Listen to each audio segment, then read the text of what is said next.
Proverbs 25:28।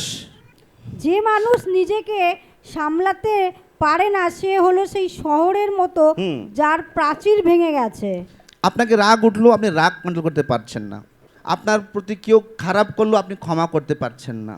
ভাবুন আপনার বাড়ি আছে, আপনার ঘরে যদি ওই চারদিকে যে বাউন্ডারিটা ভেঙে যায়, পাঁচিল বলে না, পাঁচিলটা ভেঙে গেল, তাহলে কি হবে? কুকুর আসবে, হিসু করে দেবে। গরু আসবে, ব করে ওখানে আড্ডা মারবে। লোকজন রাস্তাঘাটে যাচ্ছে, এভাবে তাকাচ্ছে, আপনার জানলা থেকে এভাবে তাকাবে।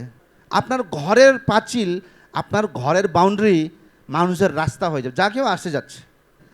আপনার বিষয়ে যদি কেউ খারাপ বলছে, আপনাকে খারাপ করছে, আপনাকে গালাগালি করছে, এইভাবে তাকাবেন আর মনে মনে বলবেন, কুকুর তো গু খায়, কিন্তু আমি তো গু খেতে পারবো না। লোক আপনাকে খারাপ করতে পারে, কিন্তু আপনি কেন খারাপ করবেন?